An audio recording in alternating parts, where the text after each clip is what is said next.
Sizce bu sanat mı?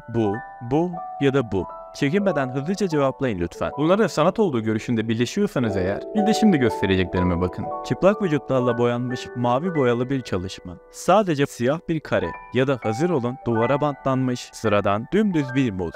Kardeşim bu da mı sanat diye soracaksınız. Evet. Bu da sanat. Sizlerle beraber bugün bu 120.000 dolara satılan muzun hikayesine değineceğiz. Gelin videomuza başlayalım.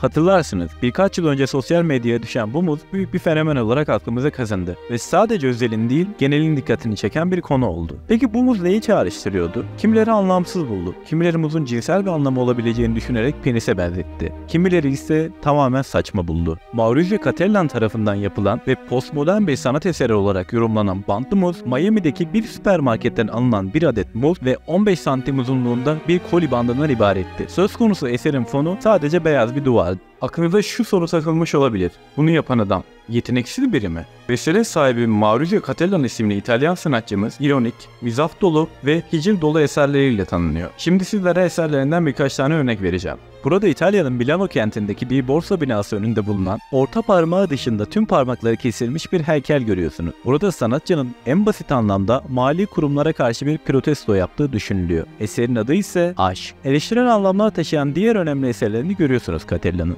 Amerika adını verdiği altın bir tuvalet, üzerine meteor düşmüş bir papa heykeli ve de diz çökmüş bir Hitler. Bu eserleri üreten Cattelan, üstelik sanat eğitimi görmüş biri de değil. Kendi kendine yetiştirmiş, alaylı bir sanatçıdır. Şimdiye kadar bu sanatçının nasıl biri olduğuna değindik.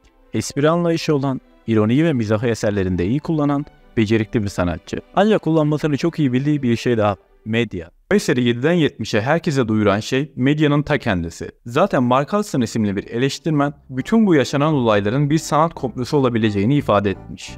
Art Basel Miami Sanat Fuarı, Perot'un galerisinde bulunan bu çalışma pek çok insanın dikkatini çeker. Gözlerle beraber kameralar da oraya çevrilir. Performans sanatçısı olan David Latuna tarafından komedyen eserinin başrolü olan muz yerinden kaldırılıp yenilir. Bu da ayrı bir sansasyon yaratıp eserin ve sanatçının bilinirliğine ayrı bir güç katar. Latuna muzu yemesinin aslında bir performans sanatı olduğunu söyler ve buna hungry artist yani aç sanatçı adını verir.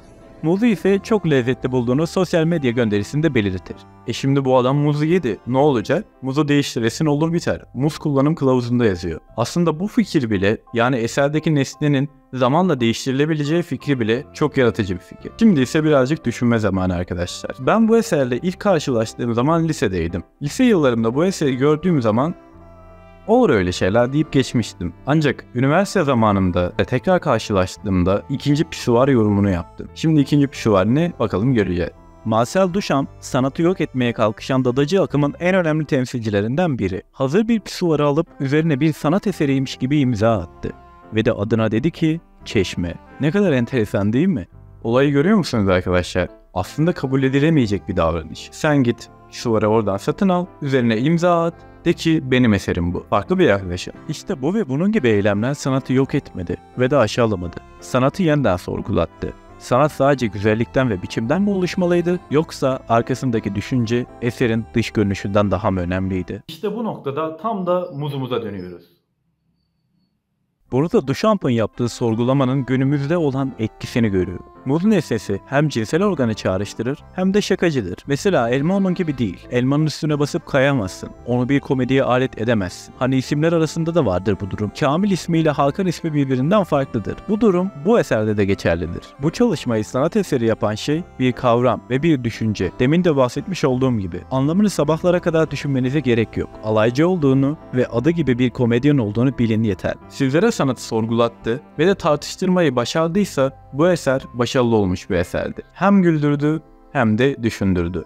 Bir videomuzun daha sonuna geldik. Umarım bu eserle ilgili yani komedyen eseriyle ilgili sizlere pek çok bilgi verebilmişimdir. Bu videonun video metnine ve kaynakçasına kendi blogger hesabımdan ulaşabilirsiniz. Bir başka videoda görüşmek üzere, esen kalın.